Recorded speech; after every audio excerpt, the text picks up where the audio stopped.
तो नेक्स्ट हमारा टॉपिक है ऑटोमॉर्फिज्म। ठीक है, इससे पहले हम होमोमॉर्फिज्म्स और आइसोमॉर्फिज्म को डिस्कस कर चुके हुए हैं। ठीक है, क्वेश्चन ग्रुप्स हमने बनाए। अब ऑटोमॉर्फिज्म को डिस्कस करते हैं, लेकिन उससे पहले मैं आपको होमोमॉर्फिज्म्स के जो थ्योरम्स हैं, 3 मेन थ्योरम्स हैं, वो आपको बताना चाहूंगा। First fundamental theorem of homomorphism क्या है कि अगर फाई जी से जी डैश के ऊपर होमोमॉर्फिज्म हो, ठीक है, अगर फाई जी से जी डैश के ऊपर होमोमॉर्फिज्म है तो इसका मतलब ये है कि हमें जी का एक नॉर्मल सब ग्रुप मिलेगा जो कर्नल फाई होगा। तो यानी जी बाय कर्नल फाई जो होगा, ये जो क्वेश्चन ग्रुप बनेगा, ये हमारे पास किसके आइसोमॉर्फिक होगा? फाई ऑफ जी के आइसोमॉर्फिक होगा। ठीक है, अगर फाई जी से जी डैश के ऊपर एक होमोमॉर्फिज्म हो तो जी बाय कर्नल फाई, ये जो हमारे पास क्वेश्चन ग्रुप बनेगा, ये फाई ऑफ जी के आइसोमॉर्फिक होगा। फाई ऑफ जी का क्या मतलब है कि जी डैश का वो वाला सब ग्रुप, ठीक है, कि जिसमें कौन से एलिमेंट्स हैं जो जी के एलिमेंट्स की इमेजेस हैं अंडर द फाई। तो जी बाय कर्नल फाई जो है आपका आइसोमॉर्फिक हो जाएगा फाई ऑफ जी के। अच्छा, अगर ये फाई जो है, ये जो मैंने होमोमॉर्फिज्म ली है, अगर ये ऑन टू हो जाए, अगर ये ऑन टू होमोमॉर्फिज्म हो जाए, तो फिर जी बाय कर्नल फाई जो है ये आइसोमॉर्फिक हो जाएगा इस कंप्लीट ग्रुप के, यानी जी डैश के। ठीक है, क्योंकि हम यहां पे कह रहे थे कि G by kernel phi phi of G के आइसोमॉर्फिक है, यानी उन एलिमेंट्स के जी डैश के उन एलिमेंट्स के आइसोमॉर्फिक है, उस सेट के आइसोमॉर्फिक है, उस सब ग्रुप के आइसोमॉर्फिक है जो जी की इमेजेस हैं अंडर फाई। ठीक है, अब चूंकि ऑन टू हो गया है तो इसका मतलब ये है कि सारे के सारे एलिमेंट्स जो है उनकी प्री इमेजेस मौजूद हैं। ठीक है, तो अब आपका जी बाय कर्नल फाई जो है वो किसके आइसोमॉर्फिक हो जाएगा? जी डैश के। अच्छा जी, second fundamental theorem of homomorphism क्या है? इसको हम बोलते हैं फर्स्ट आइसोमॉर्फिज्म थ्योरम या first fundamental theorem of homomorphism. Second क्या है? अगर एच जी का नॉर्मल सब ग्रुप हो और के, जाहिर एच जी का सब ग्रुप भी है, और के जो है वो जी का कोई सब ग्रुप हो, तो H K by H will be isomorphic to K by H intersection K. H K by H, ये वाला जो क्वेश्चन ग्रुप फैक्टर ग्रुप बनेगा वो किसके आइसोमॉर्फिक होगा? के बाय एच इंटरसेक्शन के। थर्ड, अगर एच जो है वो जी में नॉर्मल हो, के भी जी में नॉर्मल हो, एंड एच जो है वो के में कंटेन भी कर रहा हो, ठीक है, देन जी बाय के, ये वाला क्वेश्चन ग्रुप जो होगा ये आइसोमॉर्फिक होगा जी बाय एच और के बाय एच के। ठीक है, जी बाय के आइसोमॉर्फिक हो जाएगा जी बाय एच ओवर के बाय एच, यानी ये वाला क्वेश्चन ग्रुप और इधर ये वाला क्वेश्चन ग्रुप, ये दोनों आपस में आइसोमॉर्फिक होंगे। ठीक है, ये हमारे पास थे फंडामेंटल थ्योरम ऑफ होमोमॉर्फिज्म। अब डिस्कस करते हैं हम ऑटोमॉर्फिज्म को। ठीक है, ऑटोमॉर्फिज्म की डेफिनेशन मैं आपको पहले भी बता चुका हूं। ठीक है, अब दोबारा देख लेते हैं। सबसे पहले होमोमॉर्फिज्म की हमने डेफिनेशन की कि phi G to G dash homomorphism थी। ठीक है, फिर हमने देखा था कौन सा फंक्शन जो है वो होमोमॉर्फिज्म होती है। तो अब अगर ग्रुप जो है वो दोनों ग्रुप सेम हो जाएं, जी टू जी और फाई जो है वो आपकी होमोमॉर्फिज्म हो, देन हम बोलते हैं फाई को एंडोमॉर्फिज्म। ठीक है, अगर जी से जी के ऊपर होमोमॉर्फिज्म हो तो फिर हम उस जो फाई है उसको क्या बोलते हैं? एंडोमॉर्फिज्म। ठीक है, और ऐसी एंडोमॉर्फिज्म जो बाइजेक्टिव हो, बाइजेक्टिव हो, एंडोमॉर्फिज्म हो, तो फिर हम फाई को क्या कहेंगे कि फाई हमारे पास क्या है? ऑटोमॉर्फिज्म है। ठीक है, फाई क्या है? ऑटोमॉर्फिज्म है, किसकी? ग्रुप की। ठीक है, दोबारा देख लें, ऑटोमॉर्फिज्म किसको बोलते हैं कि फाई आपने डिफाइन करवाया जी से जी के ऊपर, वो होमोमॉर्फिज्म है। ठीक है, और वो बाइजेक्शन भी है, यानी आपके पास 1-1 भी है, ऑन टू भी है। ऐसी होमोमॉर्फिज्म जो 1-1 भी हो, ऑन टू भी हो और जी से जी के ऊपर हो, हम उस होमोमॉर्फिज्म को क्या बोलते हैं? ऑटोमॉर्फिज्म बोलते हैं। अच्छा जी, नेक्स्ट इसकी एग्जांपल्स जो हैं वो हम बाद में देखेंगे। ठीक है, पहले कुछ थोड़ी इसके प्रॉपर्टीज को डिस्कस कर लेते हैं। नेक्स्ट ये है कि ऑटोमॉर्फिज्म ऑफ किसी भी ग्रुप की जो ऑटोमॉर्फिज्म्स हैं, ठीक है, उनकी जो कलेक्शन है, यानी एक जी से जी के ऊपर जितनी भी ऑटोमॉर्फिज्म बनती हैं उनकी जो कलेक्शन है वो अगेन जो है वो एक ग्रुप होता है जिसको हम ऑटोमॉर्फिज्म ऑफ जी बोलते हैं। यानी ऑटोमॉर्फिज्म ऑफ जी में क्या शामिल है, फाई है। फाई क्या चीज है, फाई जी से जी के ऊपर ऑटोमॉर्फिज्म है, ठीक है। कि जी से जी के ऊपर कितनी ऑटोमॉर्फिज्म बनती हैं, उन ऑटोमॉर्फिज्म की जो कलेक्शन है उसका जो सेट है वो भी एक ग्रुप होता है, और उस ग्रुप उसको हम क्या नाम देते हैं, ऑटोमॉर्फिज्म ऑफ जी। इसका ऑपरेशन क्या होगा इस ग्रुप का, इसका ऑपरेशन क्या होगा आपका कंपोजिशन, ठीक है, क्योंकि यहां पे आपके पास फंक्शंस पड़े हुए हैं, ठीक है। तो जो कंपोजिशन ऑफ फंक्शन होगा वो इसका बाइनरी ऑपरेशन होगा। इस बाइनरी ऑपरेशन के तहत ऑटोमॉर्फिज्म ऑफ जी जो है वो ग्रुप बनेगा। अच्छा, इसमें एक चीज मैं डिस्कस कर देता हूं आपके साथ कि इसका आइडेंटिटी एलिमेंट क्या होगा।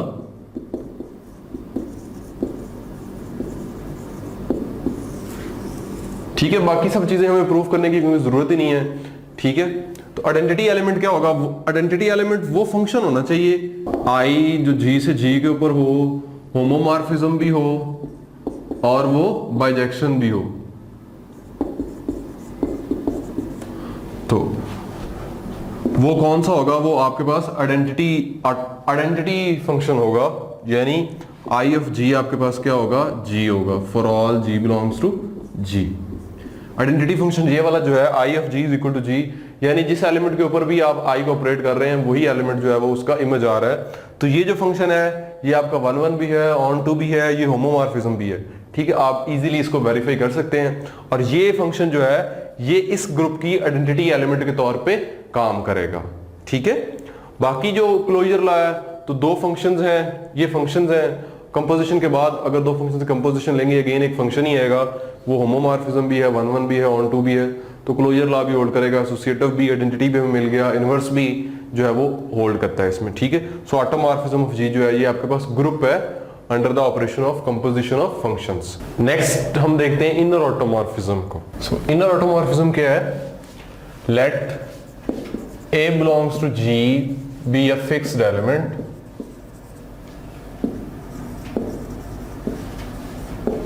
ठीक है, और ये वाला मैप फाई जी से जी के ऊपर जो ऐसे डिफाइन किया गया है, phi of A G is equal to A G A inverse for all G belongs to G, ठीक है। ये वाला जो मैप है phi A of G is equal to A G A inverse, इसको हम क्या बोलते हैं, इनर ऑटोमॉर्फिज्म ऑफ जी बोलते हैं, ठीक है। इस मैप को हम क्या बोलते हैं, इनर ऑटोमॉर्फिज्म ऑफ जी। और ये जो सेट है इनर ऑटोमॉर्फिज्म ऑफ जी का, यानी जिसमें फाई है, where phi from G to G is inner automorphism,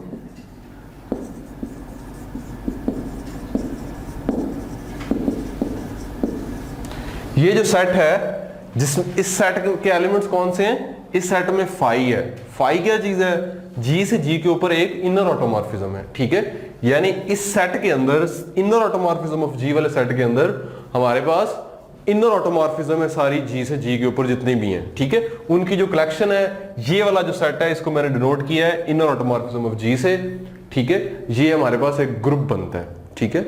और इस ग्रुप का ऑपरेशन कौन सा होगा, कंपोजिशन ऑफ फंक्शंस, ठीक है।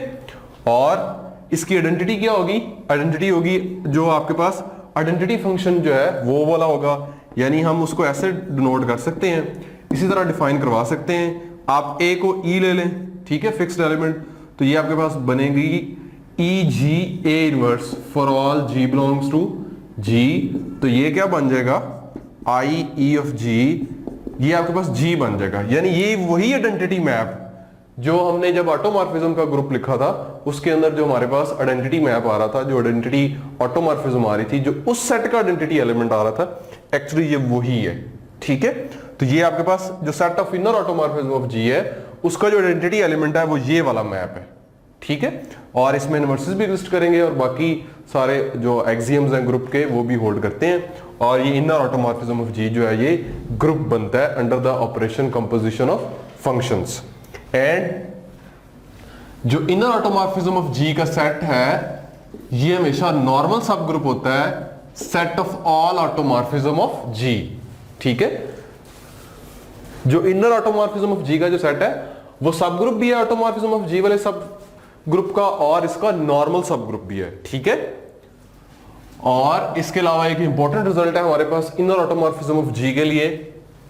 Inner automorphism of G is always isomorphic to G over centre of G, ठीक है, कि इनर ऑटोमॉर्फिज्म का जो ग्रुप है वो हमेशा आइसोमॉर्फिक होगा जी बाय सेंटर ऑफ जी के, ठीक है।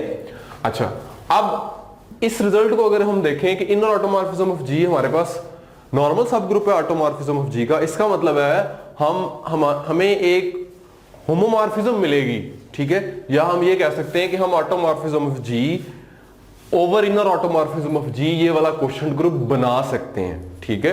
यानी चूंकि इनर ऑटोमॉर्फिज्म ऑफ जी का नॉर्मल सब ग्रुप है, तो फिर हम इसका क्वोशंट ग्रुप बना सकते हैं इनर ऑटोमॉर्फिज्म ऑफ जी, और ये हमेशा आइसोमॉर्फिक होगा आउटर ऑटोमॉर्फिज्म ग्रुप के।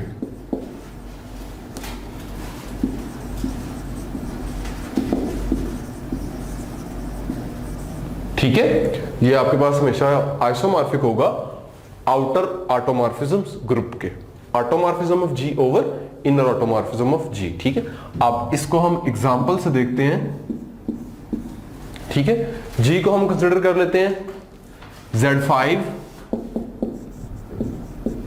अच्छा, Z5 की आपने ऑटोमॉर्फिज्म्स और इनर ऑटोमॉर्फिज्म्स लिखनी है। इनर ऑटोमॉर्फिज्म्स तो हम इस रिजल्ट से जो है वो निकाल सकते हैं, बता सकते हैं उनकी तादाद कितनी है और वो किस ग्रुप के आइसोमॉर्फिक होगी, लेकिन ऑटोमॉर्फिज्म के लिए मैंने आपको साथ रिजल्ट बता देता हूं। हमेशा ऑटोमॉर्फिज्म ऑफ Zn जो है वो आइसोमॉर्फिक होगा U ऑफ n के। ऑटोमॉर्फिज्म ऑफ Zn जो है वो हमेशा आइसोमॉर्फिक होगा U ऑफ n के। तो इसकी ऑटोमॉर्फिज्म्स क्या होंगी? Automorphism of G isomorphic to auto of Z5, तो ये आपके पास U ऑफ 5 ग्रुप बन जाएगा, ठीक है। और U ऑफ 5 में कौन से एलिमेंट्स होते हैं? 1 2 3 एंड 4, ठीक है, ये वाले एलिमेंट्स हैं। अब ये ऑटोमॉर्फिज्म्स हैं और ये U ऑफ 5 के एलिमेंट्स हैं। इसका मतलब ये है कि ये वाले जो एलिमेंट्स हैं ये आपके पास एज अ फंक्शन ट्रीट कर रहे हैं, ठीक है, क्योंकि ये कौन सा ग्रुप है? ये आपके पास Z5 की ऑटोमॉर्फिज्म्स है, और जो Z5 की ऑटोमॉर्फिज्म होंगी वो क्या होंगी? उसमें आपके पास फंक्शंस होंगे। कौन से फंक्शंस? जो होमोमॉर्फिज्म भी हों और बाइजेक्शंस भी हों, यानी ये आपके पास एक्चुअली एज अ फंक्शंस के तौर पे एक्ट कर रहे हैं। ये एलिमेंट है, ठीक है, हमने इनको डिनोट किया है 1 2 3 4 से, लेकिन एक्चुअली ये आपके पास फंक्शंस हैं। कैसे फंक्शंस हैं? इस 1 का मतलब ये है कि आपके पास अगर T होमोमॉर्फिज्म है, ठीक है, T ऑटोमॉर्फिज्म है, तो T of x is equal to x होगा। इसका मतलब ये है, यानी ये आइडेंटिटी मैप होगा आपका। और अगर मैं 2 की बात करूं तो उसका मतलब ये है कि T ऑफ x आपके पास 2f(x) होगा। 3 की बात करूं तो T ऑफ x का मतलब 3f(x) होगा, और 4 T of x is equal to 4x होगा, ठीक है। तो इसका मतलब ये वाले एलिमेंट्स होंगे आपके पास, और ये सारी जो है वो आपके पास होमोमॉर्फिज्म्स भी हैं, 1 1 भी हैं, ऑन 2 भी हैं। आप चेक करना चाहें तो चेक कर सकते हैं। और ये जो एलिमेंट्स हैं ये आपके पास यही वाले एलिमेंट्स हैं, ठीक है, इनको हमने डिनोट किया है। ये वाले एलिमेंट्स 1 2 3 4 हैं, ये एक्चुअली आपके पास ऑटोमॉर्फिज्म्स हैं। कैसी ऑटोमॉर्फिज्म्स हैं? जो x का इमेज x है इस मैप के तहत, ठीक है, और ये वाला जो है इसके तहत T of x is equal to 2x होगा। 3 का मतलब है T of x is equal to 3x होगा, और 4 का मतलब है T of x is equal to 4x होगा, ठीक है। तो अब हम इनर ऑटोमॉर्फिज्म बनाते हैं इसकी। इनर ऑटोमॉर्फिज्म ऑफ Z5 किसके आइसोमॉर्फिक होगा? Z5 over centre of Z5। तो Z5, क्योंकि Z5 अबेलियन है तो सेंटर भी यही आ जाएगा, यानी आपके पास आइडेंटिटी वाला ग्रुप आ गया, ठीक है, ऑर्डर 1 वाला ग्रुप आ गया। तो अब क्वोशंट ग्रुप अगर बनाए auto of G divided by inner of G, तो ये आपके पास कौन सा बनेगा? ऑटो ऑफ G, क्योंकि U5 आ गया है और नीचे आपके पास 0 है, तो ये आपके पास आइसोमॉर्फिक होगा U ऑफ 5 के, ठीक है।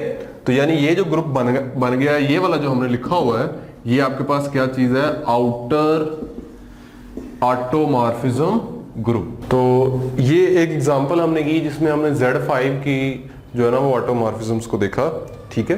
अब एक रिजल्ट है, ठीक है, रिजल्ट है अबेलियन ग्रुप्स के लिए कि a group G is abelian if and only if phi from G to G defined by phi of G is equal to G inverse is an automorphism. ठीक है, ये भी हमारे पास जो है ना वो एक अबिलियन ग्रुप चेक करने का क्राइटेरिया है अगर ऑटोमॉर्फिज्म्स गिवन है कि जी अबिलियन होगा if and only phi of G जो है वो जी इनवर्स क्या बन जाए, हमारे पास ऑटोमॉर्फिज्म बन जाए, या फिर अगर ये ऑटोमॉर्फिज्म है, ठीक है, तो ग्रुप जो हमारा होगा वो अबिलियन होगा। अच्छा, अब हम एग्जांपल देखते हैं, कुछ Z की बात करते हैं। ठीक है, Z के पास जो है ना वो सिर्फ दो ऑटोमॉर्फिज्म्स हैं। कौन कौन सी? एक तो ये है phi of G is equal to G यानी आइडेंटिटी ऑटोमॉर्फिज्म, और एक कौन सी है phi of G is equal to minus G यानी इनवर्स, ये वाली। ठीक है, phi of G is equal to G inverse. चूंकि ग्रुप अंडर एडिशन है तो मैंने इनवर्स को माइनस G से डिनोट किया। ठीक है, माइनस G होता है इनवर्स किसी भी एलिमेंट का अबिलियन ग्रुप के केस में। ठीक है, for all G belongs to G। Z के केस में आपके पास सिर्फ यही दो जो फंक्शंस डिफाइन किए हुए हैं, सिर्फ यही दो ऑटोमॉर्फिज्म्स हैं। तो ग्रुप, चूंकि आपके पास ग्रुप जो है वो साइक्लिक है, इन्फिनिट आ रहा है, लेकिन उसकी जो ऑटोमॉर्फिज्म्स का ग्रुप है वो आपके पास फाइनाइट आ रहा है।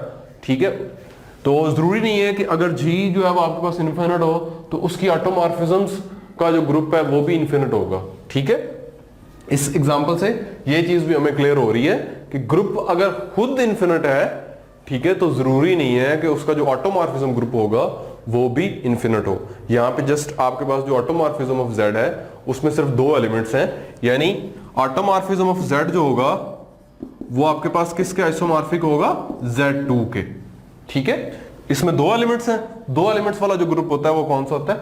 Z2 होता है। ठीक है, सो ये आपके पास ऑटोमॉर्फिज्म ऑफ Z किसके आइसोमॉर्फिक आ गया? Z2 के आइसोमॉर्फिक आ गया। अच्छा जी, नेक्स्ट जो इंपॉर्टेंट ग्रुप है क्लाइन 4, उसका जो ऑटोमॉर्फिज्म है, ऑटोमॉर्फिज्म ऑफ V4, ये आपके पास S3 के आइसोमॉर्फिक होता है। ठीक है, ये अब आपने याद रखना है, हमने निकालनी नहीं है। ठीक है ना, हमने इसको प्रूव करना है। तो ऑटोमॉर्फिज्म ऑफ V4 वाला जो ग्रुप बनेगा वो किसके आइसोमॉर्फिक होगा? S3 के आइसोमॉर्फिक होगा। और ये मैं आपको बता भी चुका हूं, ऑटोमॉर्फिज्म ऑफ Zn जो है वो हमेशा आइसोमॉर्फिक होगा U ऑफ n के। ठीक है, तो यहां से आप ये इन रिजल्ट से कुछ चीजें हम देख सकते हैं। इस रिजल्ट का मतलब ये है कि ग्रुप खुद इन्फिनिट है लेकिन उसका जो ऑटोमॉर्फिज्म का ग्रुप है वो फाइनाइट आ रहा है। इस रिजल्ट से ये देख सकते हैं कि ग्रुप अबिलियन है लेकिन उसका जो ऑटोमॉर्फिज्म का ग्रुप है वो नॉन अबिलियन आ रहा है। इस रिजल्ट से ये देख सकते हैं कि ग्रुप खुद जो है वो आपके पास साइक्लिक है लेकिन उसका जो ऑटोमॉर्फिज्म का ग्रुप है उसका साइक्लिक होना जरूरी नहीं है हमारे पास। अच्छा, उसके बाद एक फेमस ग्रुप है Q8, ऑटोमॉर्फिज्म ऑफ Q8, ये हमेशा आइसोमॉर्फिक होता है S4 के। ठीक है, इसको भी आपने याद रखना है। ठीक है, अब DN की मैं बात नहीं कर रहा क्योंकि DN की ऑटोमॉर्फिज्म्स का जो है वो हमें डायरेक्ट प्रोडक्ट के साथ जो है वो ज्यादा अच्छे से अंडरस्टैंड कर सकते हैं, इसलिए जब डायरेक्ट प्रोडक्ट पढ़ेंगे तो फिर मैं DN की ऑटोमॉर्फिज्म्स आपको बता दूंगा कि वो किस ग्रुप के आइसोमॉर्फिक होती हैं। अभी जस्ट मैं आपको एग्जांपल्स जो है वो मैंने कुछ करवा दी हैं और अब मैं कुछ ग्रुप्स के जो ऑटोमॉर्फिज्म्स ग्रुप हैं उनके ऑर्डर के बारे में भी बता देता हूँ। So number of automorphism of Zn कितनी होगी जी? 5n तादाद होगी इनकी। ठीक है, अब मैं जस्ट तादाद लिख रहा हूँ कि अगर आपके पास Zn वाला ग्रुप है तो उसकी ऑटोमॉर्फिज्म्स का जो ऑर्डर होगा वो किसके बराबर होगा? 5n के। ठीक है, क्योंकि वो वाला जो ग्रुप आ रहा था वो U ऑफ n के आइसोमॉर्फिक था, तो U ऑफ n का ऑर्डर कितना होता है? 5n। ठीक है, और number of automorphisms of Z2, automorphism of Z ये किसके आइसोमॉर्फिक होता है? इसका ऑर्डर कितना होता है? 2 होता है। ठीक है, इसको भी हम डिस्कस कर चुके हुए हैं कि Z के पास सिर्फ दो ऑटोमॉर्फिज्म्स हैं। नेक्स्ट देखें ऑटोमॉर्फिज्म्स ऑफ Sn, इस पर रिस्ट्रिक्शन है, n आपका 3 या 3 से बड़ा है और 6 नहीं है, तब ऑटोमॉर्फिज्म ऑफ Sn का जो ऑर्डर होता है वो n फैक्टोरियल होता है। ठीक, ऑटोमॉर्फिज्म ऑफ Sn का जो ऑर्डर है वो कितना होता है? n फैक्टोरियल होता है। n आपका 3 या 3 से बड़ा हो और n 6 ना हो। अच्छा, जब n 6 होगा तो फिर ऑटोमॉर्फिज्म ऑफ S6 का जो ऑर्डर है, ठीक है, वो आपके पास 2 times 6 फैक्टोरियल है। और नेक्स्ट DN की ऑटोमॉर्फिज्म्स की डिस्कस नहीं करेंगे, मैंने आपको बताया, जस्ट मैं उसका ऑर्डर बता देता हूं आपको। ऑटोमॉर्फिज्म ऑफ DN का जो ऑर्डर होगा वो होगा n5 ऑफ n। ठीक है, यानी कि कोई डायहेड्रल फैमिली का ग्रुप है तो उसकी ऑटोमॉर्फिज्म्स के ग्रुप का ऑर्डर हमने बताना है तो हम जस्ट डायरेक्ट जो है वो इस फार्मूले से बता सकते हैं। अब हम डिस्कस करते हैं इनर ऑटोमॉर्फिज्म्स को। ठीक है, तो जब G अबेलियन है तो फिर इनर ऑटोमॉर्फिज्म ऑफ G का जो ग्रुप है इसमें सिर्फ एक ही एलिमेंट होगा, आइडेंटिटी। ठीक है, या आइडेंटिटी मैप लिख लें आप। ठीक है, inner automorphism of G abelian group के केस में क्या होगा, जस्ट आइडेंटिटी होगा, उसमें सिर्फ एक ही एलिमेंट होगा, क्योंकि हमने डिस्कस किया है कि inner automorphism of G isomorphic है G over centre of G के। तो चूंकि G अबेलियन है तो सेंटर ऑफ G इटसेल्फ हो जाता है, तो G over G quotient group का ऑर्डर कितना आ जाएगा, 1 आ जाएगा। तो 1 ऑर्डर वाला ग्रुप जो होता है जिसमें सिर्फ आइडेंटिटी होती है। अच्छा जी, उसके बाद हम बात करते हैं, यानी हमारा Z भी कवर हो गया, V4 भी कवर हो गया, Zn भी कवर हो गया, बिकॉज ये अबेलियन की कैटेगरी में आ रहे थे। अगर हम Q8 की बात करते हैं तो Q8 की जो इनर ऑटोमॉर्फिज्म का ग्रुप होगा वो किसके आइसोमॉर्फिक होगा, Q8 over its centre. Centre का ऑर्डर 2 होता है, वो C2 होता है, तो Q8 बाय C2 आपका कौन सा ग्रुप बनेगा, ऑर्डर 4 वाला। ऑर्डर 8, ऑर्डर 2, 4 ऑर्डर वाला ग्रुप बनेगा। 4 ऑर्डर के 2 ग्रुप्स हैं, एक Z4 है और एक V4 है। तो अब हमने ये चेक करना है कि Q8 में C2 जो है वो कौन सा बनेगा, Z4 बनता है या Klein 4 बनता है। अगर आपको याद हो तो मैंने जब आपको क्वोशंट ग्रुप्स कंस्ट्रक्ट करना सिखाए थे, वहां पे मैंने इस ग्रुप का स्ट्रक्चर भी बनाया था। ठीक है, उसके एलिमेंट्स के ऑर्डर निकाल के बताया था कि ये कौन सा ग्रुप बनता है। लेकिन अगर आपको वो नहीं याद तो फिर आप एक रिजल्ट यूज कर सकते हैं, अ group G is abelian if and only factor group G over centre of G is cyclic. तो ये वाला साइक्लिक तब बनेगा, यानी ये वाला Z4 तब बनेगा जब ये अबेलियन होगा, लेकिन ये तो नॉन अबेलियन है, तो इसलिए ये साइक्लिक नहीं बन सकता। तो आपके पास एक ही पॉसिबिलिटी है कि ये Klein 4 ही बनेगा, क्योंकि ऑर्डर 4 के 2 ग्रुप्स हैं, एक साइक्लिक है और एक नॉन साइक्लिक अबेलियन है। तो साइक्लिक नहीं बन सकता। साइक्लिक ये क्वोशंट ग्रुप तब बन सकता है जब ये ग्रुप G जो है वो अबेलियन होता, लेकिन चूंकि ये नॉन अबेलियन है इसलिए ये साइक्लिक नहीं बन सकता, ये Klein 4 बनेगा। सो inner automorphism of Q8 isomorphic है V4 के। अगर हम बात करें inner automorphism of dihedral family में से किसी की बात कर लेते हैं जी, D4। तो D4 और इसका सेंटर भी चूंकि C2 ही होता है।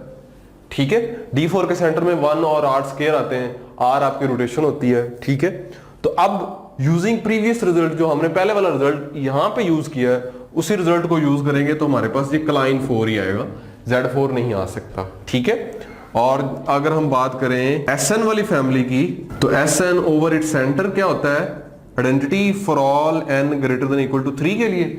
ठीक है, तो ये हमेशा किसके आइसोमॉर्फिक आएगा, Sn के आइसोमॉर्फिक। सो ये इनको आपने याद रखना है। अच्छा, नेक्स्ट हमारा टॉपिक है कैरेक्टरिस्टिक सब ग्रुप। कैरेक्टरिस्टिक सब ग्रुप क्या होता है, अगर G आपके पास ग्रुप है, H G का सब ग्रुप है, ठीक है, तो हम H को कैरेक्टरिस्टिक सब ग्रुप कब कहेंगे, अगर T ऑफ H जो है वो हमेशा कंटेन करे H के अंदर। ठीक है, अब T का मतलब क्या है, T क्या चीज है, for all T belongs to automorphisms of G। के G हमारे पास ग्रुप है, H G का सब ग्रुप है, अगर सारी जितनी G की ऑटोमॉर्फिज्म्स हैं, ठीक है, उनको आप H पे अप्लाई करें तो जो T ऑफ H यानी आएगा वो अगर H के अंदर कंटेन कर रहा है तो फिर ये जो H है हमारा, ये H बनेगा कैरेक्टरिस्टिक सब ग्रुप ऑफ G। ठीक है, G ग्रुप है, H G का सब ग्रुप है और ऑटोमॉर्फिज्म ऑफ G भी है। ठीक है, ऑटोमॉर्फिज्म ऑफ G कौन सा ग्रुप है, जो G के ऊपर जितनी भी ऑटोमॉर्फिज्म्स डिफाइन है, जितनी G की ऑटोमॉर्फिज्म्स हैं, उन सब ऑटोमॉर्फिज्म्स को आपने अप्लाई करना है H के ऊपर। ठीक है, यानी H के एलिमेंट्स के इमेजेस उन ऑटोमॉर्फिज्म्स के तहत कौन से निकलते हैं, अगर वो इमेजेस का जो सेट है वो आपका सब ग्रुप H के अंदर कंटेन कर रहा है तो फिर हम H को कहेंगे कि H हमारा कैरेक्टरिस्टिक सब ग्रुप है। ठीक है, एग्जांपल हम देख लेते हैं। G को हम ले लेते हैं G, cyclic group of order 4 C4। ठीक है, तो इसकी ऑटोमॉर्फिज्म्स का ग्रुप कौन सा बनेगा, सबसे पहले हमें वो लिखना है, ऑटोमॉर्फिज्म ऑफ C4। तो वो हमने डिस्कस किया हुआ है, वो U ऑफ 4 के आइसोमॉर्फिक होगा।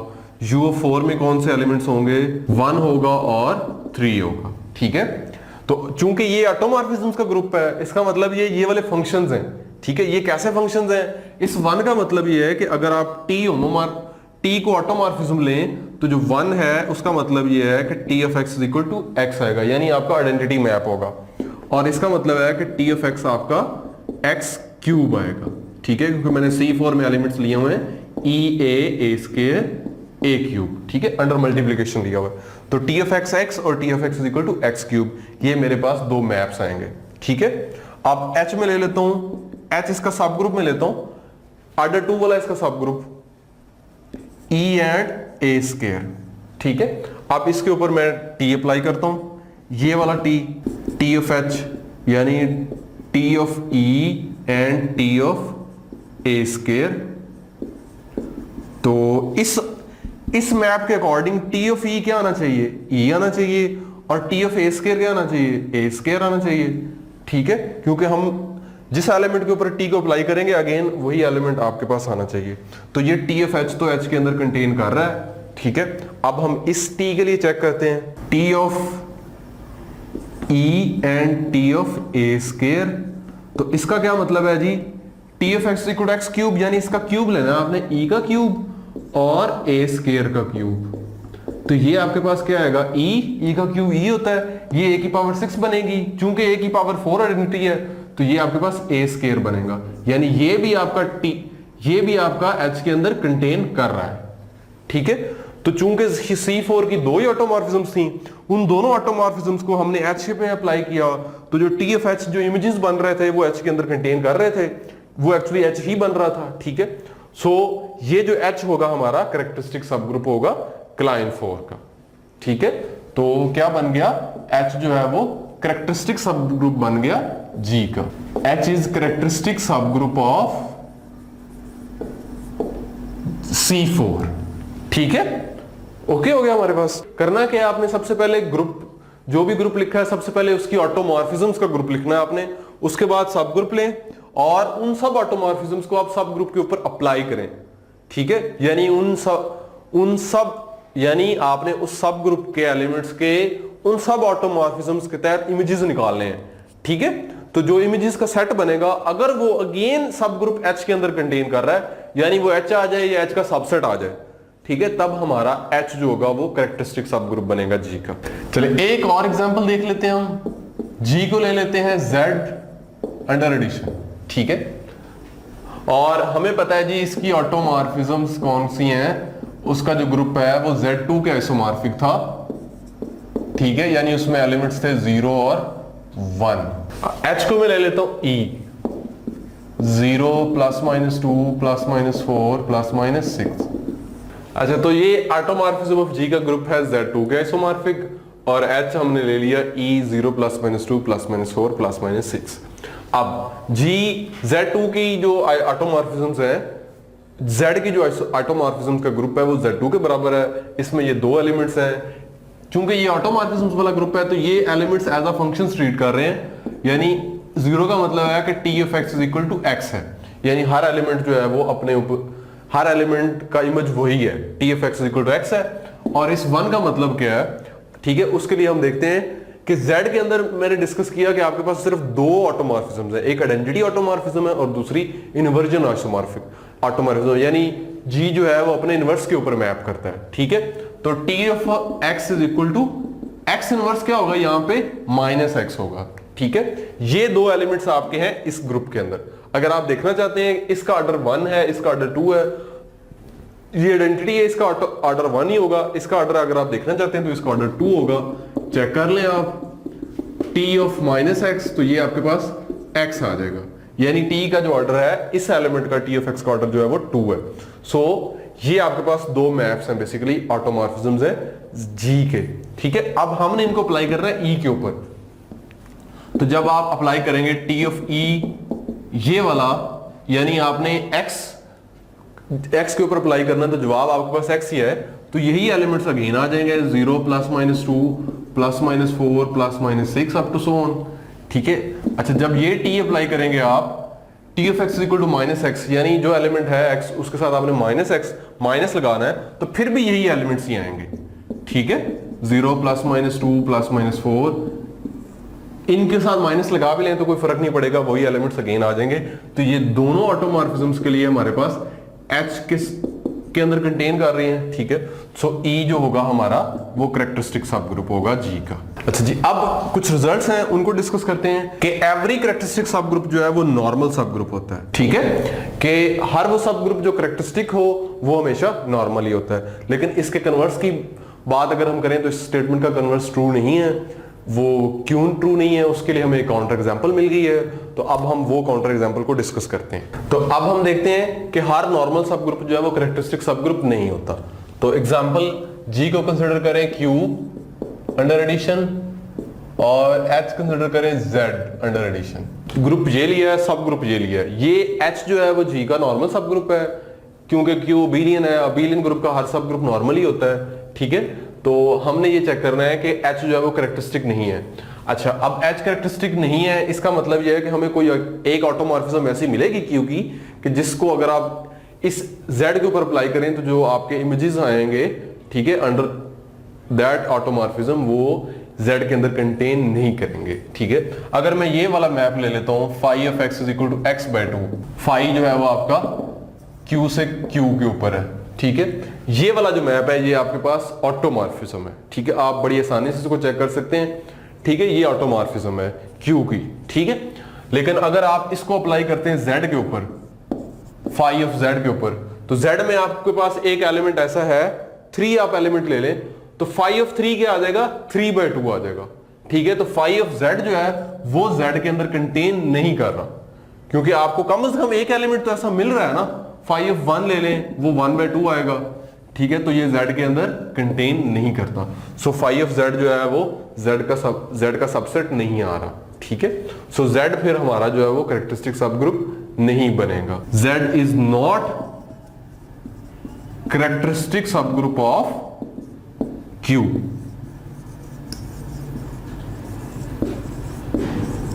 ठीक है, यहां हमने बात की थी कि एवरी कैरेक्टरिस्टिक सब ग्रुप इज नॉर्मल, लेकिन उस स्टेटमेंट का हमने कन्वर्स देखा था कि हर नॉर्मल सब ग्रुप का कैरेक्टरिस्टिक होना जरूरी नहीं है और हमने उसकी काउंटर एग्जांपल भी आपको दे दी। अच्छा, नेक्स्ट एक प्रॉपर्टी है कि कैरेक्टरिस्टिक सब ग्रुप वाली जो प्रॉपर्टी है ये हमेशा ट्रांजिटिव होती है। यानी अगर H जो है वो K का कैरेक्टरिस्टिक सब ग्रुप हो, ठीक है, कैरेक्टरिस्टिक सब ग्रुप हो, K G का कैरेक्टरिस्टिक सब ग्रुप हो, ये नोटेशन सिर्फ सब ग्रुप्स की हैं। ठीक है, लेकिन यहां पे मैं वर्डिंग्स यूज कर रहा हूं, ये कैरेक्टरिस्टिक सब ग्रुप K का, K कैरेक्टरिस्टिक सब ग्रुप G का, तो H जो है वो हमेशा G का कैरेक्टरिस्टिक सब ग्रुप होगा। ठीक है, अच्छा एक और रिजल्ट है हमारे पास इसके हवाले से और वो भी आप यूज कर सकते हैं कैरेक्टरिस्टिक सब ग्रुप को आइडेंटिफाई करने के लिए। अगर H जो है वो यूनिक सब ग्रुप हो ऑर्डर M का, यानी आपके पास जो साइक्लिक ग्रुप्स हैं, फाइनाइट साइक्लिक ग्रुप्स, चूंकि फाइनाइट साइक्लिक ग्रुप्स के जो सब ग्रुप्स होते हैं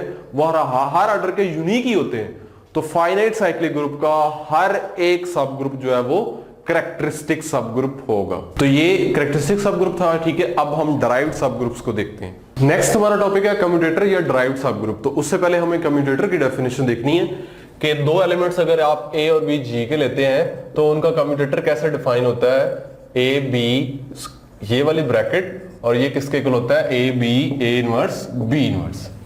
ठीक है, ए बी कम्यूटेटर किसके इक्वल है, a b a inverse b inverse. ठीक है, अब मैं इसकी एग्जांपल्स नहीं करने लगा, कम्यूटेटर कैसे निकालना है, आप ग्रुप के डिफरेंट एलिमेंट्स लेके डिफरेंट कॉम्बिनेशन से ये सारे कम्यूटेटर्स निकाल सकते हैं।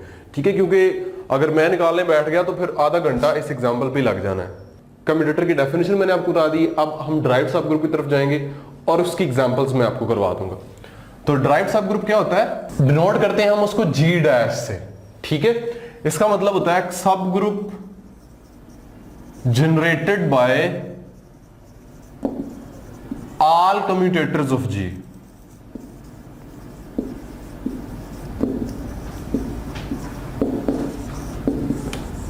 ठीक है, कि G के जितने भी कम्यूटेटर्स हैं, अगर उनसे आप G के जितने भी कम्यूटेटर्स हैं उनसे जो सब ग्रुप जनरेट होगा उसको हम क्या बोलेंगे, डिराइव्ड सब ग्रुप या कम्यूटेटर सब ग्रुप, और उसको डिनोट हम करते हैं G डैश से। ठीक है, डिराइव्ड सब ग्रुप क्या है, G के जितने भी कम्यूटेटर्स हैं उनसे जो जनरेट होने वाला सब ग्रुप है उसको हम बोलते हैं डिराइव्ड सब ग्रुप। अब आप ये सोच रहे होंगे कि हमने कम्यूटेटर्स तो निकाले ही नहीं, तो डिराइव्ड सब ग्रुप हमें कैसे पता चलेगा, तो उसके लिए हमारे पास रिजल्ट्स हैं 2-3। ठीक है, अगर हम उस रिजल्ट को यूज करेंगे तो डिराइव्ड सब ग्रुप हमारे लिए गैस करना बहुत आसान है। अच्छा, नेक्स्ट एक रिजल्ट है हमारे पास कि a group G is abelian if and only if उसका जो डिराइव्ड सब ग्रुप है वो आइडेंटिटी हो जाए। ठीक है, कि जी अबिलियन होगा इफ एंड ओनली इफ जो उसका डिराइव्ड सब ग्रुप है वो आइडेंटिटी होगा, यानी कम्यूटेटर में जस्ट आइडेंटिटी ही आएगी।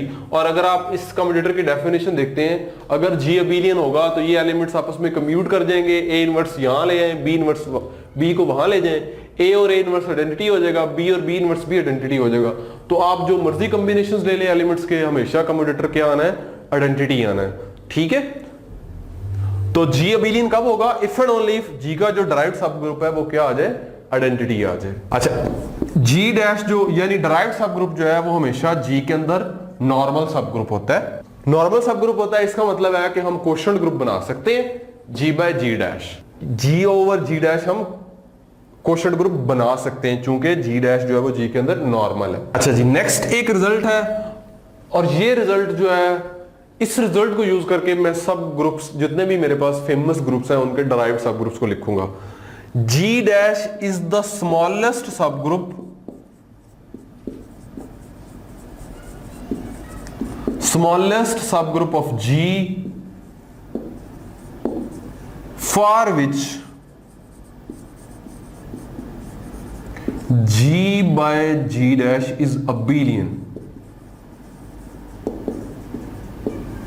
ठीक है, इस रिजल्ट को आप जो है वो अपने पल्ले से बांध लें कि इस रिजल्ट को यूज करके आपने डिराइव्ड सब ग्रुप्स निकालने हैं। आपने कम्यूटेटर्स नहीं निकालने, कम्यूटेटर्स निकालने बैठेंगे तो डिराइव्ड सब ग्रुप निकालने के लिए कम से कम आपको आधा घंटा लग जाएगा। लेकिन अगर आप इस रिजल्ट को यूज करेंगे तो आप 3 से 4 मिनट मैक्सिमम में जितने भी ग्रुप्स हैं उनके डिराइव्ड सब ग्रुप्स निकाल सकते हैं। रिजल्ट क्या है जी, जी dash is the smallest subgroup of जी, कि जो जी डैश है वो स्मॉलेस्ट सब ग्रुप है जी का, जिसके लिए क्या हो जाता है जी, जी बाय जी डैश अबिलियन बन जाता है। ठीक है, कि वो छोटे से छोटा सब ग्रुप जिसके लिए जी बाय जी डैश अबिलियन बन जाए वो जी डैश क्या होता है, डिराइव्ड सब ग्रुप होता है। ठीक है, तो अब इसकी एग्जांपल्स करते हैं हम इस रिजल्ट को यूज करके।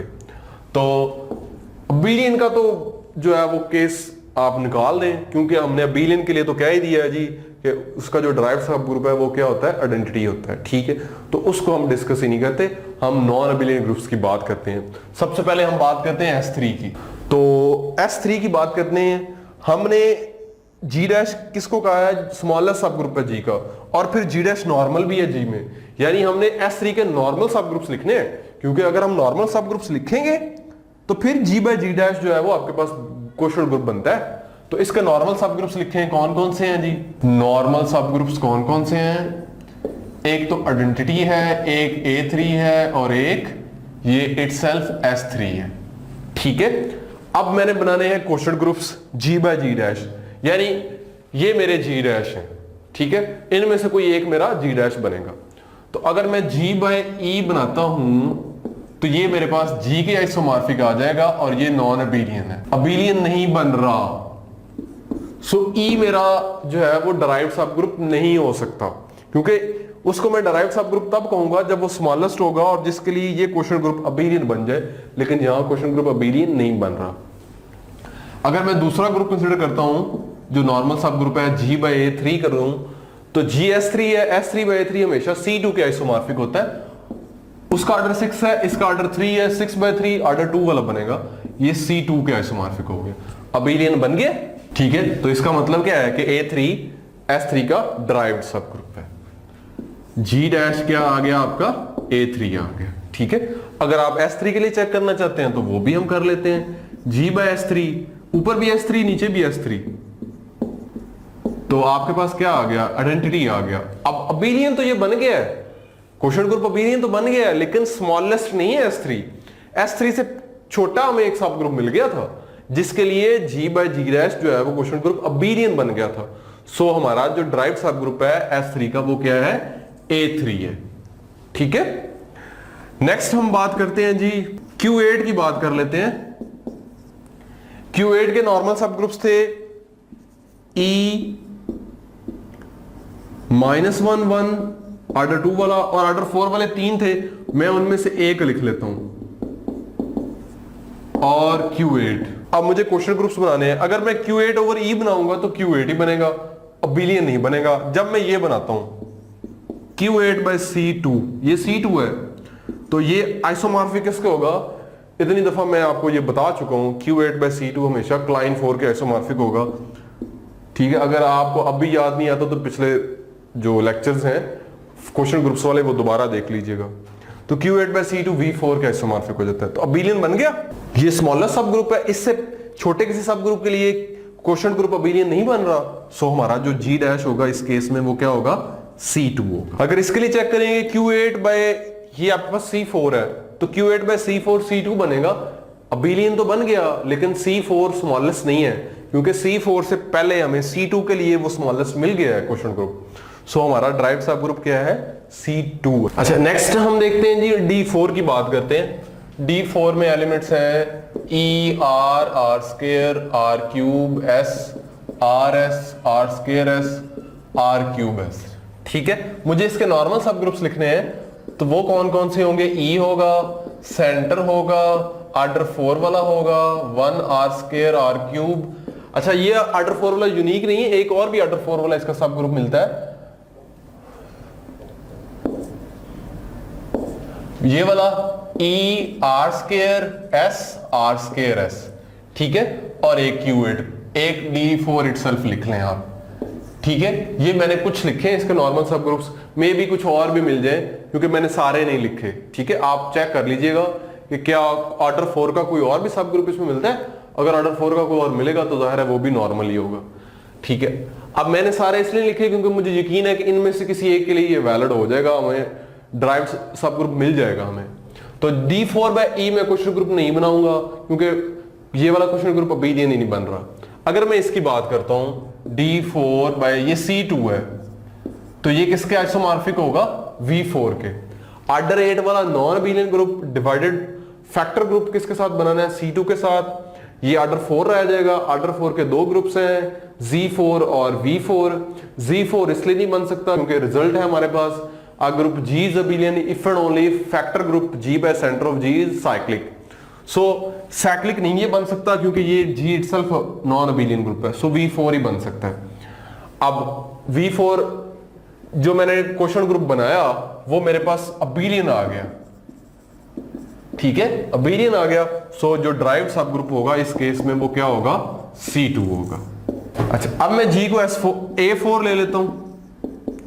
A4 के मैं नॉर्मल सब ग्रुप्स लिखूं तो वो E है, क्लाइन 4 है और A4 इटसेल्फ है।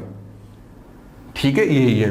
अगर मैं ड्राइव सब ग्रुप, अगर मैं क्वेश्चन ग्रुप बनाता हूं A4/E, तो वो मेरे पास अबिलियन नहीं बनेगा। अगर मैं ये बनाता हूं A4/V4, तो A4 का ऑर्डर 12 है, V4 का ऑर्डर 4 है, तो 12/3, 12/4 3 ऑर्डर वाला ग्रुप बनेगा, और वो कौन सा होगा? C3 ही होगा। ठीक है, तो अबिलियन बन गया, ये क्वेश्चन ग्रुप अबिलियन बन गया। तो अब ये जो फिर होगा ये मेरे पास ड्राइव्ड सब ग्रुप होगा इस केस में। ये इस A4 का ड्राइव्ड सब ग्रुप क्या है? क्लाइन 4।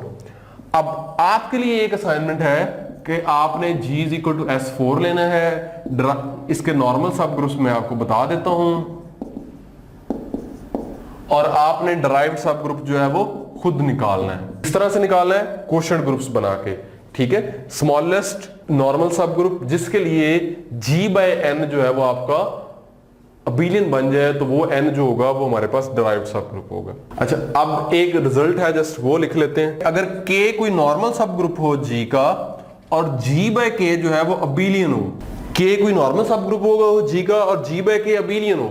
अब यहां K को स्मॉलेस्ट नॉर्मल सब ग्रुप नहीं कहा गया। जो G' होता है ना, ड्राइव सब ग्रुप होता है, वो स्मॉलेस्ट नॉर्मल सब ग्रुप होता है G का, जिसके लिए G/G' जो है वो अबिलियन बन जाता है। तो ये स्मॉलेस्ट नहीं है, तो यानी पॉसिबिलिटी ये है कि जो आपका K है ना वो ड्राइव्ड सब ग्रुप का सुपर सेट बन जाए।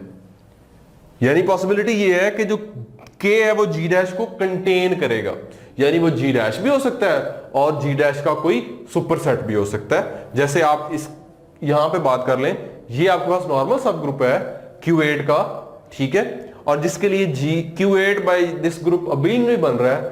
ठीक है, लेकिन ड्राइव सब ग्रुप क्या था? C2। तो C2 जो है वो इसके अंदर कंटेन कर रहा है, C4 का सब ग्रुप है C2। ठीक है, सो ये आपने इस रिजल्ट को भी याद रखना है।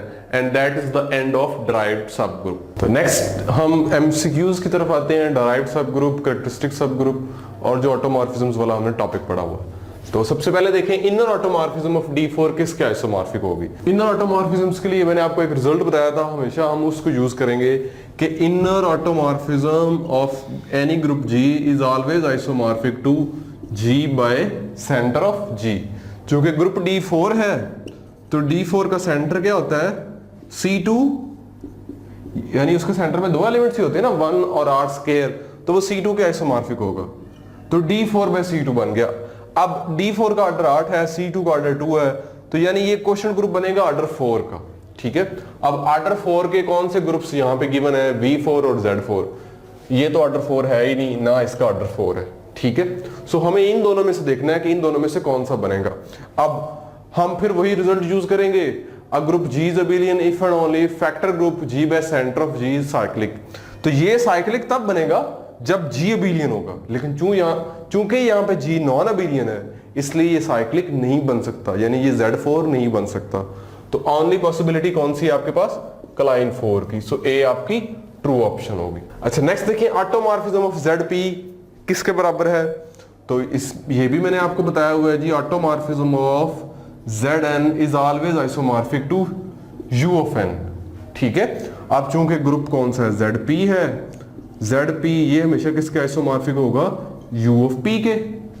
ठीक है, और जो U ऑफ P ग्रुप होता है इसका ऑर्डर कितना होता है, फाई ऑफ P, और वो कितनी तादाद आ जाएगी, P-1, यानी ZP की जो ऑटोमॉर्फिज्म वाले ग्रुप का ऑर्डर कितना है, P-1। ठीक है, ओके, तो वो ZP-1 होगा ये वाला। सो B आप यहाँ पे ट्रू ऑप्शन बनेंगे। अच्छा नेक्स्ट देखिए, ऑटोमॉर्फिज्म ऑफ D4 का ऑर्डर हमने बताना है। तो हमने ये भी डिस्कस किया है जी, ऑटोमॉर्फिज्म ऑफ Dn का जो ऑर्डर है वो हमेशा इक्वल होगा n times phi of n के।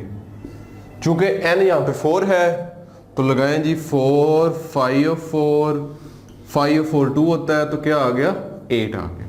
ठीक है, सो यहाँ पे C आपकी ट्रू ऑप्शन होगी। यहाँ पे इत्तेफाक से D4 का ऑर्डर भी 8 था तो उसकी ऑटोमॉर्फिज्म का ऑर्डर भी यही है, लेकिन हम हर दफा ये नहीं कह सकते कि जितना Dn का ऑर्डर है उतना ही उसकी ऑटोमॉर्फिज्म ग्रुप का ऑर्डर होगा। ठीक है, नेक्स्ट देखें, which of the following is an automorphism of a abelian group, कि इनमें से कौन सी जो है वो अबेलियन ग्रुप की ऑटोमॉर्फिज्म है। अच्छा B नहीं हो सकती ऑटोमॉर्फिज्म, क्योंकि B जो है ये ऑन टू ही नहीं है, ये सिर्फ ऑन टू तब बन सकती है जब ग्रुप के अंदर सिर्फ एक एलिमेंट होगा।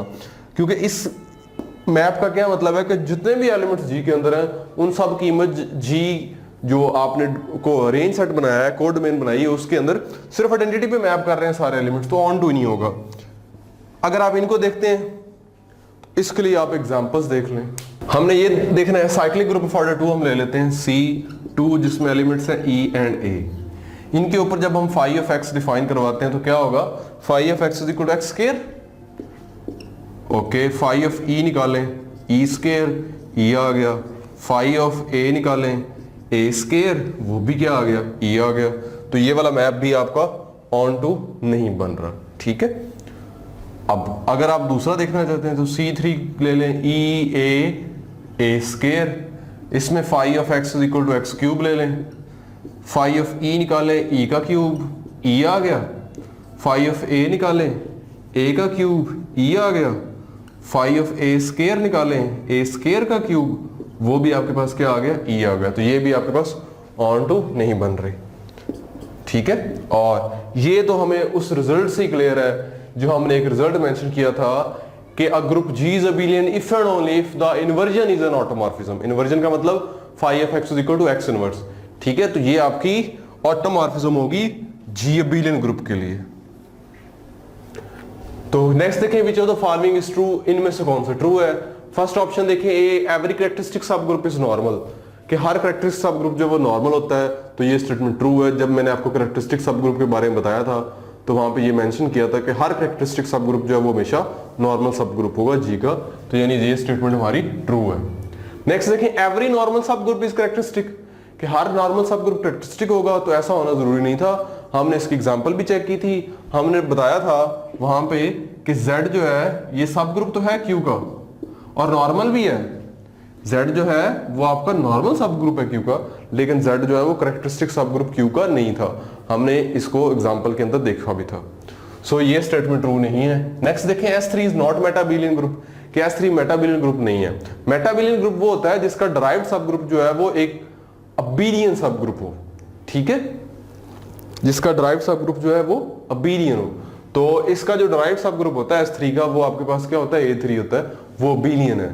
तो S3 मेटा अबेलियन ग्रुप है। सो ये स्टेटमेंट भी फॉल्स है। नेक्स्ट देखें, centre of G is not characteristic सब ग्रुप, तो सेंटर ऑफ G भी हमेशा कैरेक्टरिस्टिक सब ग्रुप होता है G का, ठीक है। सो ये स्टेटमेंट भी फॉल्स है। ट्रू कौन सी है, A। नेक्स्ट देखें, derived subgroup of which of the group is E, किस ग्रुप का डिराइव्ड सब ग्रुप जो E है। तो ये भी रिजल्ट से हम क्लियर कर सकते हैं जी। रिजल्ट क्या था, a group G is abelian if and only if it's derived subgroup is equal to E, ठीक है। तो सिर्फ अबेलियन आपने देखना है कौन सा है, वो Z4 है, तो उसी का डिराइव्ड सब ग्रुप जो है वो E होगा। अगर आप इसका देखना चाहते हैं, Q8 का हमने मेंशन किया था, C2 था, A4 का भी हमने निकाला था, Klein 4 था, S3 का भी हमने निकाला था, वो A3 था, ठीक है। Z4 का वहां पे आपका जो डिराइव्ड सब ग्रुप है वो E होगा। नेक्स्ट देखें, which is the false statement, इनमें से कौन सा स्टेटमेंट फॉल्स है। तो फर्स्ट वाली देखें, Z over NZ is a cyclic group of order n। तो हमें पता है जी Z over NZ जो है ये किसके आइसोमॉर्फिक होता है, हमने क्वोशंट ग्रुप बनाया था, ये Zn के आइसोमॉर्फिक था। तो Zn क्या होता है, साइक्लिक ग्रुप होता है ऑर्डर n का। तो यानी ये वाली स्टेटमेंट तो आपकी ट्रू स्टेटमेंट है, ठीक है। अच्छा, तो हमने फॉल्स बतानी है ना, इसलिए इसको हम क्रॉस कर देते हैं, ठीक है। ये हमारी ऑप्शन नहीं है। नेक्स्ट देखें, A5 हैज 120 एलिमेंट्स, A5 में 120 एलिमेंट्स होते हैं। तो A5 का जो ऑर्डर होगा वो क्या होगा, S5 का ऑर्डर ओवर 2, S5 का ऑर्डर 120 होता है, ओवर 2 60 ऑर्डर होगा। तो ये वाली स्टेटमेंट फॉल्स है, यानी ये हमारी ऑप्शन होगी, ठीक है। एवरी सब group of an abelian group is normal in G, तो ये वाली स्टेटमेंट भी ट्रू स्टेटमेंट है कि हर अबेलियन ग्रुप का हर एक सबसेट जो है वो उस ग्रुप के अंदर नॉर्मल होता है। सो ये स्टेटमेंट ट्रू है, यानी हमारी ऑप्शन नहीं है ये वाली। नेक्स्ट देखें, an inner automorphism of abelian group must be only identity map. तो इनर ऑटोमॉर्फिज्म वो कह रहा है किसी अबेलियन ग्रुप के लिए सिर्फ एक ही होती है, और वो कौन सी होती है, आइडेंटिटी मैप। तो इनर ऑटोमॉर्फिज्म ऑफ G का जो ग्रुप है वो किसका आइसोमॉर्फिक होता है, G by centre of G के। जब G अबेलियन हो जाएगा तो नीचे भी G आ जाएगा, तो यानी ये सिर्फ आइडेंटिटी आ जाएगा आपके पास, यानी आइडेंटिटी मैप होगा, ठीक है। सो ये स्टेटमेंट भी ट्रू है, हमारी ऑप्शन नहीं है। ट्रू कौन सी ऑप्शन है हमारी, ऑप्शन कौन सी हमारी, बी है। नेक्स्ट देखिए, द कम्यूटेटर सब ग्रुप ऑफ S3 का कम्यूटेटर सब ग्रुप बताना है। तो सबसे पहले तो ये याद रखें, कम्यूटेटर सब ग्रुप जो होता है, हम रिजल्ट को यूज करने से पहले कुछ बातें देख लेते हैं कि एक तो कम्यूटेटर सब ग्रुप जो है वो नॉर्मल सब ग्रुप होता है G का, ठीक है। सो यहाँ पे जो S3 के नॉर्मल सब ग्रुप्स नहीं, उनको तो हम काट ही देते हैं। Z4, V4 ये दोनों तो S3 के तो नॉर्मल ही नहीं होते, ठीक है, तो ये तो बनेंगे ही नहीं उसके कम्यूटेटर सब ग्रुप। तो बस सिर्फ ये दो रह गए, इनके लिए हमें देखना है। तो ये A3 जो है वो इसका डिराइव्ड सब ग्रुप होता है, और इसको हम डिटेल के साथ डिस्कस कर चुके हुए हैं कि ये A3 ही क्यों होता है, ठीक है। तो ये आपकी ट्रू ऑप्शन है, ये भी नहीं होगा। Derived subgroup of A4 is, A4 का डिराइव्ड सब ग्रुप बताना है। अब फिर वही बात, आपने क्या करना है, सबसे पहले वो वाले सब एलिमेंट्स ऑप्शंस काट देने हैं जो नॉर्मल सब ग्रुप्स नहीं है A4 के, जिनमें Z4 नहीं है। S3 आपको लग रहा होगा शायद A4 के अंदर नॉर्मल है, S3 का ऑर्डर 6 होता है और A4 में ऑर्डर 6 का कोई सब ग्रुप नहीं होता। सो ये भी क्रॉस। बाकी आपके पास A4 है या V4 है, A4 का जो डायरेक्ट सब ग्रुप होता है ना वो V4 होता है, ठीक है, इसको भी हम पढ़ चुके हुए हैं। सो ये भी फॉल्स है, डी आपकी ट्रू ऑप्शन है। If K is normal in G, अगर K जो है वो नॉर्मल सब ग्रुप हो G का, such that G by K abelian बन जाए, देन क्या होगा।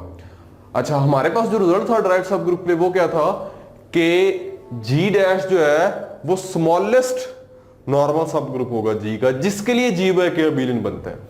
अब हमें K कोई और नॉर्मल सब ग्रुप मिल रहा है जिसके लिए G बाय K अबेलियन बन रहा है, तो जो स्मॉलेस्ट नॉर्मल सब ग्रुप था वो कौन सा था, G डैश, ठीक है, कि G डैश जो था वो स्मॉलेस्ट सब ग्रुप है, स्मॉलेस्ट नॉर्मल सब ग्रुप है।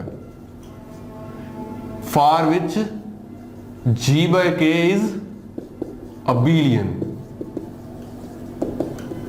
For which G dash is abelian. ठीक है, तो अब हमें कोई और नॉर्मल सब ग्रुप मिल गया है जिसके लिए जी बाय के अबिलियन बन रहा है, तो इसका मतलब वो के स्मॉलेस्ट नहीं है। ठीक है, तो वो जो के होगा वो या तो डायरेक्ट सब ग्रुप को कंटेन करेगा, ठीक है, या फिर वो इस के बराबर ही होगा। ठीक है, यानी या तो वो इसका सुपरसेट होगा जी डैश का, या फिर इसको इसके इक्वल ही होगा। तो यानी मतलब ये है कि के आपका ये आ जाएगा, के वो जी डैश भी हो सकता है और उससे बड़ा भी हो सकता है। तो ए आपकी ट्रू ऑप्शन है। नेक्स्ट देखिए, number of inner automorphism in an abelian group. तो ये हम यहां पे भी डिस्कस कर चुके हुए हैं कि अबिलियन ग्रुप के केस में इनर ऑटोमॉर्फिज्म की तादाद कितनी होती है, सिर्फ एक होती है। सो बी आपकी ट्रू ऑप्शन। नेक्स्ट देखें MCQs, automorphism of G is a group under the operation. तो हमने बताना है जो ऑटोमॉर्फिज्म ऑफ जी का जो ग्रुप है उसका ऑपरेशन क्या होगा, और इसको हम डिटेल से डिस्कस कर चुके हैं कि जो सेट के ऑटोमॉर्फिज्म्स हैं उनकी जो कलेक्शन है वो भी आपके पास एक ग्रुप बनता है, और चूंकि उसमें फंक्शंस होते हैं, ठीक है, तो उन फंक्शंस का जो ऑपरेशन है वो कौन सा है, कंपोजिशन है। ऑटोमॉर्फिज्म ऑफ जी वाला जो ग्रुप है वो under the composition of functions group है। सो सी आपकी ट्रू ऑप्शन होगी। नेक्स्ट देखिए, ऑटोमॉर्फिज्म ऑफ जी का ऑर्डर। कि ऑटोमॉर्फिज्म ऑफ जी का ऑर्डर बताना है, तो हमने डिस्कस किया था कि जी से जी के ऊपर दो ही ऑटोमॉर्फिज्म है, एक इन्वर्जन है और एक आइडेंटिटी मैप है। तो दो ऑटोमॉर्फिज्म है जी की, यानी ऑटोमॉर्फिज्म ऑफ जी का ऑर्डर क्या हो गया, 2 हो गया। सो बी आपकी true option. Next automorphism of Q8, इसका भी मैंने आपको बताया था, ये आपने याद रखनी है। ऑटोमॉर्फिज्म ऑफ Q8 किसके बराबर है, S4 के बराबर है। सी आपकी ट्रू ऑप्शन होगी। नेक्स्ट ऑटोमॉर्फिज्म ऑफ V4, इसका भी मैंने आपको बताया था, ठीक है। V4 की जो ऑटोमॉर्फिज्म का जो ग्रुप है वो किसका आइसोमॉर्फिक होता है, S3 के आइसोमॉर्फिक होता है। सी आपकी ट्रू ऑप्शन होगी। उसके बाद ऑटोमॉर्फिज्म ऑफ Z10, तो ऑटोमॉर्फिज्म ऑफ Zn हमने डिस्कस किया था, क्या था, ऑटोमॉर्फिज्म ऑफ Zn आइसोमॉर्फिक था U ऑफ n के। अब यहां Z10 है, ऑटोमॉर्फिज्म ऑफ Z10 आइसोमॉर्फिक होगा U ऑफ 10 के। तो U ऑफ 10 में कौन से एलिमेंट्स हैं, 1 3 7 9, ठीक है, 4 ऑर्डर वाला ग्रुप बन गया। तो अब मुझे ये चेक करना है कि ये वाला ग्रुप जो 4 ऑर्डर वाला बना है ये Z4 है या क्लाइन 4 है। सो यहां से मैं इन दो ऑप्शंस को तो क्रॉस कर देता हूं, ठीक है, क्योंकि इनका ऑर्डर 4 ही नहीं है। मुझे सिर्फ इन दो को चेक करना है कि इनमें से कौन सा बनेगा। तो उसके लिए मैं एलिमेंट्स के ऑर्डर निकाल लेता हूं। ये आइडेंटिटी है, इसका ऑर्डर 1 होगा। 3 का ऑर्डर क्या होगा, 3 का ऑर्डर 4 होगा। 3 की पावर 4 जो है वो 81 है। 10 से डिवाइड करेंगे तो रिमाइंडर आपके पास 1 निकलेगा। तो ऑर्डर 4 वाले ग्रुप में एक एलिमेंट मुझे मिल गया जिसका ऑर्डर 4 है। इसका मतलब है ये साइक्लिक ग्रुप ही है, ठीक है, ये क्लाइन 4 नहीं हो सकता। सो यहां पे मेरी ट्रू ऑप्शन क्या होगी, सी होगी। बाकी एलिमेंट्स का ऑर्डर निकालने की जरूरत नहीं है, ठीक है। अगर आप सोच रहे हो कि बाकी एलिमेंट्स का ऑर्डर नहीं निकाला, सिर्फ एक ही निकाल लिया है, तो क्योंकि क्लाइन 4 में आइडेंटिटी के अलावा तीनों एलिमेंट्स का जो ऑर्डर है वो 2 होता है। तो इनमें से एक एलिमेंट हमें ऐसा मिल गया जिसका ऑर्डर 2 नहीं है। सो ये कभी भी क्लाइन 4 नहीं हो सकता, ये Z4 ही होगा। नेक्स्ट देखें, if G is any infinite cyclic group then automorphism of G का किसका आइसोमॉर्फिक होगा। तो हमने ये डिस्कस किया हुआ है कि हर इनफिनिट साइक्लिक ग्रुप जो है वो Z के आइसोमॉर्फिक होता है। इसको हमने प्रूफ भी किया था, और जो Z की ऑटोमॉर्फिज्म्स हैं उनकी तादाद हमने यहाँ पे मेंशन की थी कि वो कितनी तादाद है उनकी, 2 है। तो जो कोई भी इनफिनिट साइक्लिक ग्रुप होगा उसकी जो ऑटोमॉर्फिज्म्स की तादाद होगी वो 2 ही होगी, क्योंकि वो इनफिनिट साइक्लिक ग्रुप Z के आइसोमॉर्फिक है। सो 2 ऑर्डर वाला एक ही ग्रुप होता है, Z2 के आइसोमॉर्फिक होगा वो। Next point of the false statement, हमने बताना है इनमें से कौन सा स्टेटमेंट फॉल्स है। फर्स्ट देखें, automorphism of V4 is isomorphic to GL2Z2। ऑटोमॉर्फिज्म ऑफ V4 हम यहां पर डिस्कस कर चुके हैं, किसके बराबर है, S3 के। सो बस अब ये देखना है क्या ये ग्रुप S3 ही है। तो इसको देख लें, N आपका 2 है, Q भी 2 है, G LN F का जो ऑर्डर है वो क्या था हमारे पास, अगर F फाइनाइट हो और F की कार्डिनलिटी Q हो, Q की पावर N माइनस Q की पावर N माइनस 1, Q की पावर N माइनस Q की power N minus 2 up to so on Q की पावर N माइनस 1। ये था। तो अब Q आपके पास 2 है, N भी 2 है, 2 की पावर 2 माइनस 1 1, नेक्स्ट 2 की पावर 2 माइनस 2 की पावर एक और कम करेंगे तो 0 आ जाएगी। तो यहां तक ही जाना है आपने, 4 माइनस 2 और 4 माइनस 1, तो 2 3 क्या आ गया, 6 आ गया। ठीक है, और ये Gl2Z2 चूंकि आपके पास नॉन अबेलियन ग्रुप है तो ये S3 के बराबर ही होगा, ऑर्डर 6 का भी है। सो ये वाली स्टेटमेंट जो है ये ट्रू है। ठीक है, ये भी S3 है, ये भी S3 है। In any group alpha two alpha inverse is a bijection, कि हर कोई भी अगर ग्रुप ले लें उसमें वो वाला मैप जो हर एलिमेंट को उसके इनवर्स के ऊपर मैप करता है, ठीक है, वो आपके पास हमेशा क्या होगी, बाइजेक्शन होगी। सो ये भी आपके पास ट्रू स्टेटमेंट है। नेक्स्ट, ग्रुप में भी non abelian if alpha two alpha inverse is an automorphism. तो इसको हम डिस्कस कर चुके हुए हैं कि अल्फा टू अल्फा इनवर्स यानी जो इन्वर्जन है ये ऑटोमॉर्फिज्म कब होगी, जब जी आपका अबेलियन होगा। ये स्टेटमेंट जो है ये इफ एंड ओनली इफ के साथ है। ठीक है, सो ये स्टेटमेंट जो है वो फॉल्स होगी, यानी ग्रुप आपका नॉन अबेलियन नहीं हो सकता। सो ये आपकी ट्रू ऑप्शन होगी।